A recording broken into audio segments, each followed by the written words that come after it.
हाँ, स्वागत है आपका online classes BCC knowledge hub में। अभी तक आप देख रहे हैं कि ग्रामर का पोर्शन चलाया जा रहा है। ग्रामर के पोर्शन में आपको काइंड ऑफ वर्ड्स यानी शब्द कितने तरह के हो सकते हैं पॉसिबली, और उन्हें हम उसी तरीके से पहचान कर सकें। तो पहला शब्द जो है नेमिंग वर्ड आपको बताया जा रहा है। Naming word means noun. Noun के बारे में बहुत सारी बातें पिछले लेक्चर में आप देख चुके हैं कि नाउन को कंप्लीटली आइडेंटिफाई करने के लिए, पहचानने के लिए हमको कितनी चीज़ों को जान लेना ज़रूरी है। तो वो चीज़ें आपको बताई जा रही हैं। तो नाउन के बारे में तो उसका काइंड है, फिर एक तरीके से एक काइंड और है काउंटेबल, अनकाउंटेबल जान लेना उसका ज़रूरी है। फिर उसके बाद नाउन के बारे में उसका नंबर क्या है, उसका जेंडर क्या है, यहाँ तक हमने आपको बताया। और अब बताया जा रहा है कि उसका केस क्या है। तो अगर कोई भी नाउन है, एक वर्ड है, नाउन है कोई भी, जैसे आपने ले लिया राम, नाउन है, डॉग नाउन है, फॉक्स नाउन है, तो ये नाउन है तो इसका नंबर होना चाहिए, इसका जेंडर होना चाहिए और इसका केस होना चाहिए। तीसरे नंबर पे बात चल रही है हमारी आपकी। केस को समझने के लिए आपको बताया गया था कि वाक्य में जाना पड़ेगा, सेंटेंस में जाना पड़ेगा, क्योंकि केस का मतलब ही होता है कि नाउन की दशा वाक्य में क्या है, नाउन का स्थान सेंटेंस में क्या है। इसको समझने के लिए आपको बताया गया था कि स्ट्रक्चर सेंटेंस का समझना पड़ेगा, वो बताया भी गया आपको। उसमें आपको यहाँ तक बताया जा चुका है कि नाउन अगर सब्जेक्ट बन करके आएगा, पिछले लेक्चर को दिमाग में रखिएगा, तभी नहीं तो डिसकंटिन्यू हो जाएंगे। ग्रामर के क्लासेस को कंटिन्यू करने के लिए सबसे पहली बात मैं बार बार आपसे कहता हूं कि चैनल को सब्सक्राइब कर लीजिए, ताकि टाइम टू टाइम सीरियली आपको हमारे लेक्चर मिलते रहें। पीछे से आगे को जब तक आप व्यवस्था नहीं करेंगे, बांधेंगे नहीं, बाइंड नहीं करेंगे, बीच में से एक ब्रेक कर देंगे, एक निकाल देंगे, एक लेक्चर देख लेंगे, तो कोई फ़ायदा फिर इसका नहीं होगा। तो याद रखिए, लेक्चर की कंटिन्यूटी बनाना ज़रूरी है। कंटिन्यूटी बनाए रहें और देखें कि किस लेक्चर के बाद हमारा क्या लेक्चर है, तो इसको कंटिन्यू करें। तो आपको बताया गया था कि नाउन सेंटेंस में जब सब्जेक्ट बन करके आए तो उसका केस नॉमिनेटिव होता है, और जब ऑब्जेक्ट बन करके आए तो उसका केस ऑब्जेक्टिव होता है। ये एकदम दो लाइन की बात याद रखिए कि नाउन का केस समझने के लिए वही नाउन नॉमिनेटिव केस में आ सकता है, वही नाउन ऑब्जेक्टिव केस में जा सकता है। तो ये थोड़ा सा आपको कन्फ्यूज़न न रहे कि जो नाउन नॉमिनेटिव होता है वो नॉमिनेटिव ही रहता है, वो नॉमिनेटिव ही आ सकता है। जो केस ऑब्जेक्टिव केस में है यानी ऑब्जेक्ट है, तो ऑलरेडी बाय बर्थ ऑब्जेक्ट है, वो ऑब्जेक्ट ही बन करके आ सकता है, ऐसा कुछ नहीं। कोई भी नाउन नॉमिनेटिव केस में भी जा सकता है, कोई भी नाउन ऑब्जेक्टिव केस में जा सकता है। इट मीन्स वो सब्जेक्ट भी बन सकता है, ऑब्जेक्ट भी बन सकता है। जैसे देखिए, दो नाउन लेते हैं, राम, सोहन। तो राम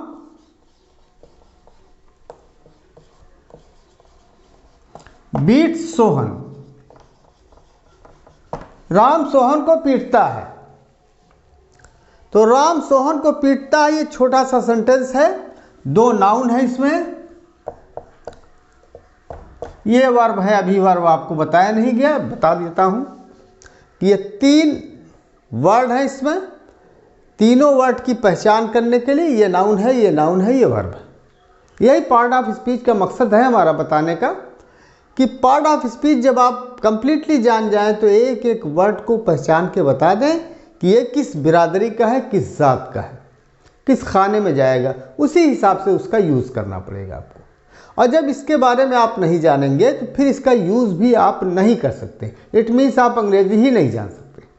तो सबसे पहले इसको कंप्लीटली जानना बहुत ज़रूरी है, क्योंकि आगे जितनी भी चीज़ें बताई जाएंगी इससे रिलेटेड होंगी, बगैर इसके ग्रामर नहीं। इसको याद रखिए।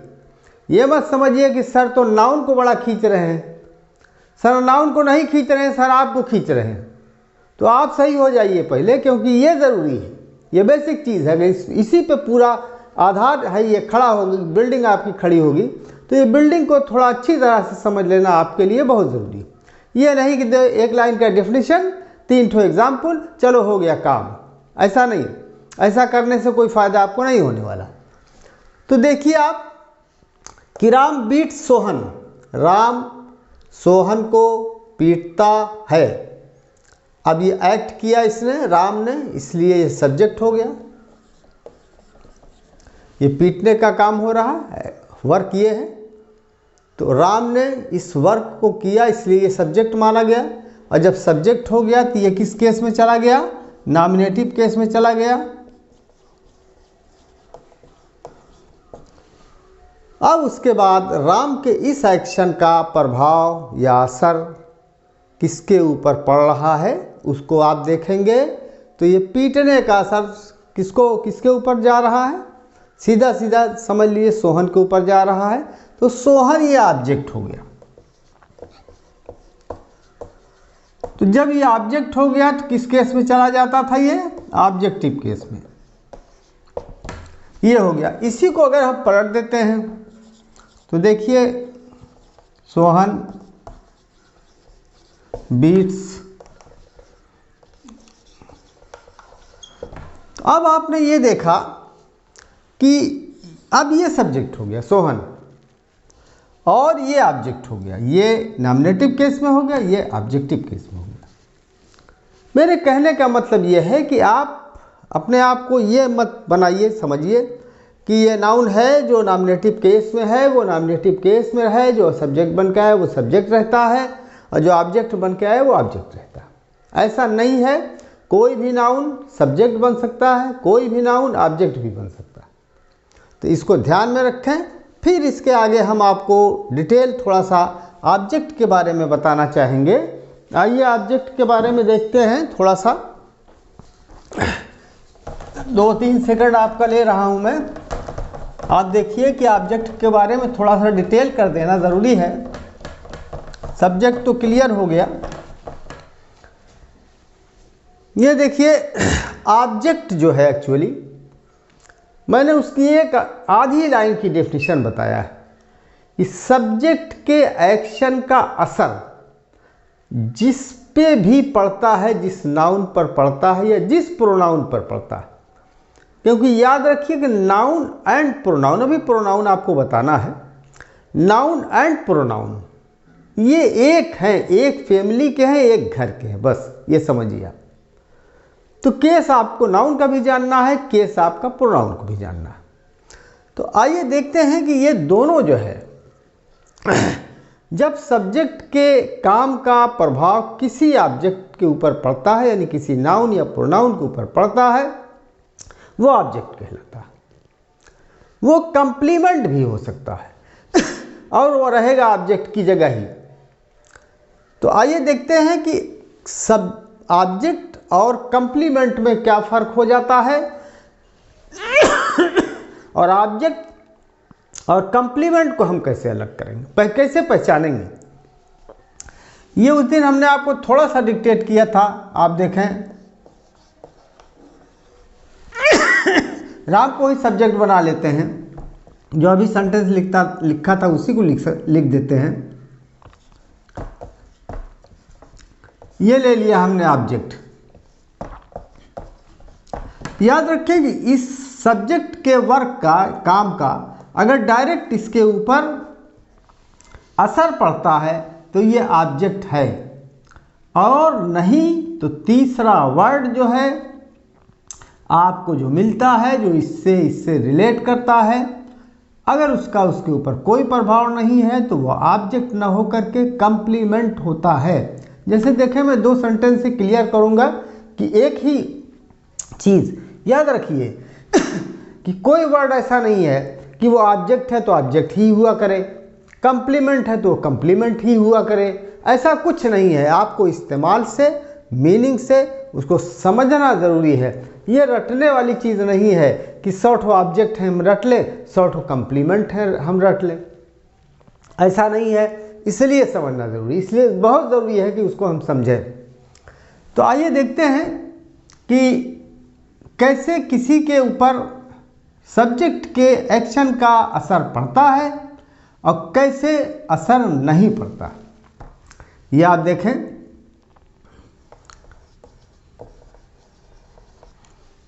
मोहन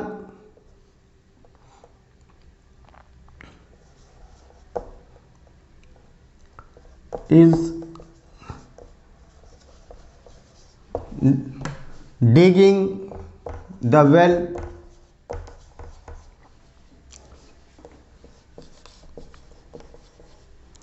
Ram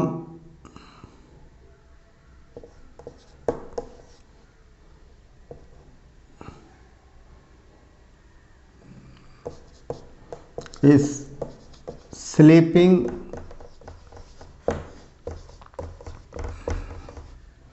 on the अर्थ। इसको क्लियर कर देता हूँ मैं, अर्थ है ये, समझ लीजिए इसको। देखिए दोनों सेंटेंस को देखिए, ये डिग है, डिग माने खोदना, आप जानते हैं इसका फॉर्म बनता है डिग डग डग। ये स्लीप है, इसका फॉर्म बनता है स्लीप स्लेप्ट स्लेप्ट। सेंटेंस हमने बनाया है इस तरीके का कि Ram is sleeping on the earth, Mohan is digging the well. अब देखिए कि दोनों में आप एक चीज़ देखें ध्यान से कि ये वेल और ये अर्थ ऑब्जेक्ट है कि नहीं है। ये तो क्लियर है कि ये सब्जेक्ट है क्योंकि इसका एक्शन ये है। मोहन सब्जेक्ट है, ये क्लियर है क्योंकि इसका एक्शन ये है। मोहन खोदने का काम कर रहा है, राम सोने का काम कर रहा है, एक एक्शन हो रहा है।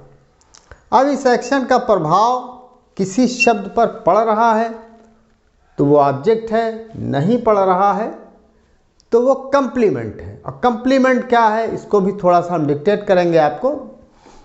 तो Mohan is digging the well, Mohan कुआं खोद रहा। एक्चुअली ये कुआं जो है इस पर खोदने का प्रभाव पड़ रहा है क्योंकि जब खोदा जाएगा तो ये एग्जिस्टेंस में आ जाएगा कुआं। लेकिन अगर राम ज़मीन पर सो रहा तो ज़मीन पर कोई प्रभाव नहीं है, ज़मीन पर सब सो रहे हैं, मकान खड़ा हो रहा, कुछ भी हो रहा, कुछ भी कर रहे हैं आप, वो उस पर ज़मीन पर कोई प्रभाव नहीं पड़ रहा। तो ये ऑब्जेक्ट ना होकर के कंप्लीमेंट होगा। कंप्लीमेंट इस तरह आप लिखेंगे तो ये कंप्लीमेंट है। कंप्लीमेंट का मतलब ये है पूरक, पूरक का मतलब पूरा करने वाला। ये सेंटेंस को पूरा कर दे रहा है। अगर इतना राम इज स्लीपिंग कर देते तो ये थोड़ा सा अधूरा सेंटेंस है। इसको पूरा करने के लिए इन्होंने बताया कि where is Ram sleeping, where is Ram sleeping, Ram कहाँ सो रहा है, ये इन्होंने बता करके इस वाक्य को पूरा किया है। तो ये वाक्य को पूरा किया है, ऑब्जेक्ट नहीं बन रहा है क्योंकि ऑब्जेक्ट ये तब बनेगा जब राम के एक्शन का प्रभाव इसके ऊपर पड़ेगा। जैसे देखिए इसको हम चेंज करते हैं, Ram is digging the earth. अब इसी को अर्थ को हम ले आए यहां पर, देखिए वेल की जगह पे Ram is digging the earth, Ram जमीन खोद रहा है। अब देखिए अर्थ पर इसके एक्शन का प्रभाव पड़ने लगा। ये क्लियर हो रही बात कि नहीं क्लियर हो रही है आपको कि राम के डिगिंग का यानी इस एक्शन का प्रभाव अर्थ पर डायरेक्टली पड़ रहा है ज़मीन पर, सोने से कोई प्रभाव नहीं पड़ रहा था। तो ये कॉम्प्लीमेंट हो गया और ये जब प्रभाव इस पे पड़ने लगा तो ये ऑब्जेक्ट हो गया। ये बात मैं समझता हूँ कि आपको क्लियर हो गया होगा कि ऑब्जेक्ट और कंप्लीमेंट में क्या फ़र्क है। इसको ध्यान से आप देखिए और अपने अंदर मंथन कीजिए, मंथन करके इस बात को और क्लियरिफाई करिए अपने अंदर। कई सेंटेंस को दिमाग में ले आइए। बहुत सारे हम सेंटेंस ये ऑनलाइन क्लासेस में नहीं लिख सकते हैं, बहुत लंबी चौड़ी बात नहीं कर सकते हैं। तो इसके लिए आपको गाइडलाइन ये है कि अब आप ऑब्जेक्ट और कंप्लीमेंट पर काम करिए, पढ़िए। जब आप स्टडी करेंगे सेंटेंस को पढ़िए, ऐसा नहीं बहुत सारी किताबें ले लीजिए उसमें जहाँ ऑब्जेक्ट के बारे में कंप्लीमेंट के बारे में दिया है उसको पढ़िए, वो नहीं पढ़ना आपको। जो किताब आप पढ़ते हैं, जो बुक आपके पास इंग्लिश की है, वो चाहे हाई स्कूल की हो, 9th की हो, 8 की हो, 7 की हो, 6 क्लास से नहीं मतलब है। इंग्लिश की बुक होने से मतलब है कि लैंग्वेज उसमें लिखी हुई है, वो उसको निकालिए, देखिए। जो चीज़ मैं बता रहा हूँ वो आपको किताब में बहुत सारे सेंटेंस मिल जाएंगे, एग्जाम्पल के लिए मोर एंड मोर एग्जाम्पल मिल जाएंगे। आप उसको देख करके अपने इस बात को जो मैं यहाँ पर डिक्टेट कर रहा हूँ उसको आप अच्छी तरह से आप अपने दिमाग के अंदर कंठस्थ करके समझ सकते हैं। तो अब ये क्लियर हो गया आपको कि ऑब्जेक्ट और कंप्लीमेंट दो चीज़ें। याद रखिए कि ऑब्जेक्ट और कंप्लीमेंट के अलग अलग यूज़ भी हैं, आगे जा कर के आपको काम आएगा, इसलिए इसको बहुत अच्छी तरह से आप क्लियर कर लें। आप क्लियर कर लेंगे तो आगे इसका डिफरेंस आएगा, कई चैप्टर में डिफरेंस आएगा, तो ये तैयार रहेगा, तो रेफरेंस देने में आपको जल्दी समझ में आएगा। आइए देखते हैं ऑब्जेक्ट के बारे में और थोड़ी सी चीज़ देख लेते हैं, फिर इस क्लास को यहाँ हम ख़त्म करते हैं और फिर अगले लेक्चर में आप देखेंगे इसी केस के बारे में थोड़ा सा और डिटेल अभी करना है, उसके बाद फिर आपको आगे लेके चलेंगे। तो आइए देखते हैं कि ऑब्जेक्ट जो है इसको थोड़ा सा और समझ लीजिए। ऑब्जेक्ट दो तरीके के होते हैं, एक डायरेक्ट, एक इनडायरेक्ट। ऐसा इसलिए कि ऑब्जेक्ट दो आ जाते हैं। अब ऑब्जेक्ट जब दो आ जाएंगे एक सेंटेंस में, सब्जेक्ट तो एक रहेगा, एक्शन करने वाला एक ही रहेगा, वो दो नहीं हो जाएगा। तो जो एक्शन करने वाला है उसके काम का प्रभाव एक चीज़ पर पड़ेगा। ऑब्जेक्ट है वो अकेला ऑब्जेक्ट है, वो न डायरेक्ट है न इनडायरेक्ट, मेन ऑब्जेक्ट है। लेकिन जब दो ऑब्जेक्ट हो जाते हैं उसके काम का प्रभाव दो चीज़ों पर पड़ने लगता है, और वो जो दो चीज़ों पर पड़ता है डायरेक्ट और इनडायरेक्ट ऑब्जेक्ट कहे जाते हैं। किस तरह कहे जाते हैं, किस तरह बनाए जाते हैं? ये डायरेक्ट इनडायरेक्ट ऑब्जेक्ट नाउन या प्रोनाउन भी हो सकता है, क्योंकि अभी प्रोनाउन पढ़ाया नहीं आपको, तब भी आप समझते चलिए, आगे प्रोनाउन आएगा तो उसमें फिर हम डिक्टेट करेंगे। तो ये ऑब्जेक्ट किस तरीके से डायरेक्ट इनडायरेक्ट होते हैं इसको आप देख लें, समझ लें।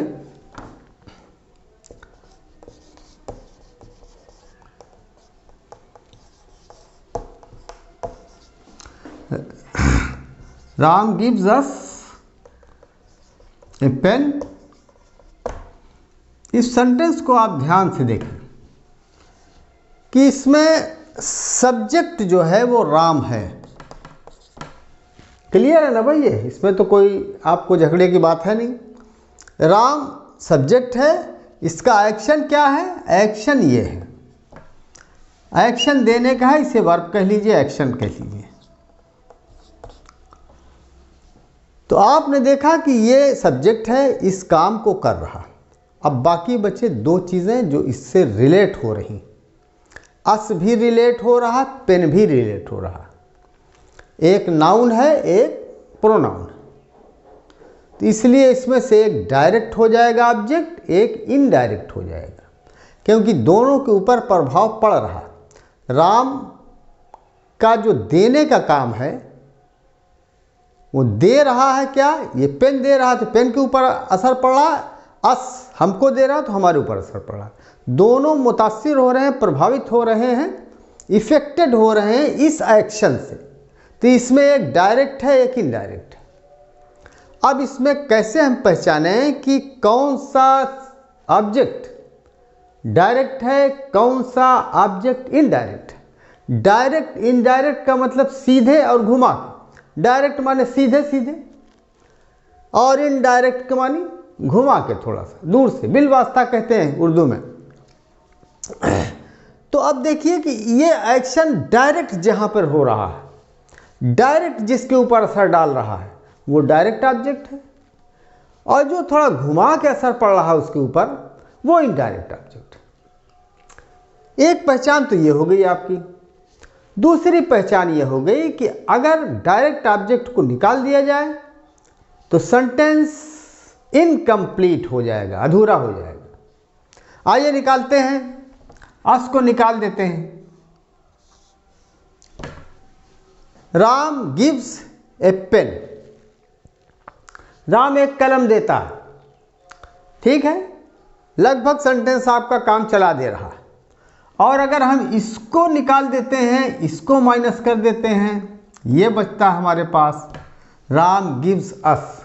अब ये सेंटेंस आपका एकदम अधूरा हो गया, क्योंकि राम जो एक्शन कर रहा था उसके लिए देने के लिए समथिंग, कुछ ना कुछ तो होना ही चाहिए जो देगा वो, तभी तो देगा, नहीं तो नहीं देगा।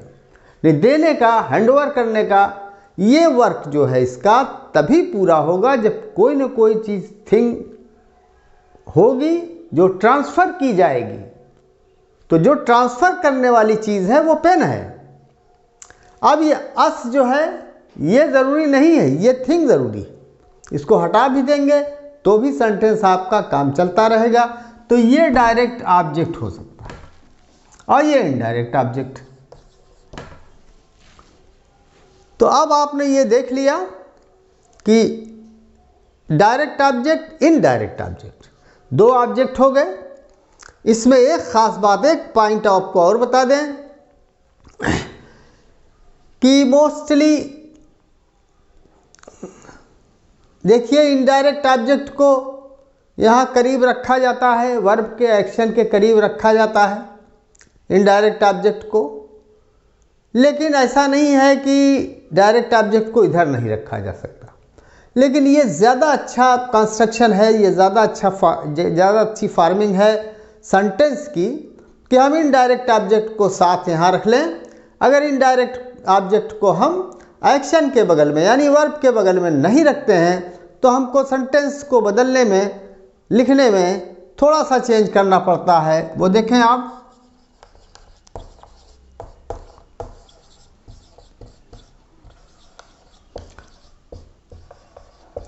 अब इस प्रोनाउन के साथ एक प्रीपोजिशन ये आपको बढ़ाना पड़ेगा, तब ये सेंटेंस सही होगा।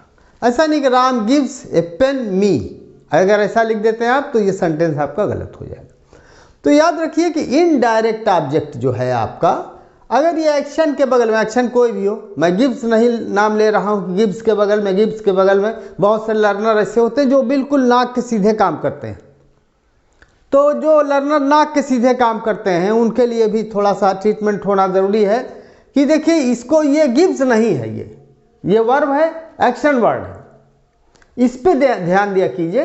अब राम है तो राम है, तो एक वर्ड पे आप अपने आप को संकुचित कर लीजिए, कुएं मेढक बन जाइए।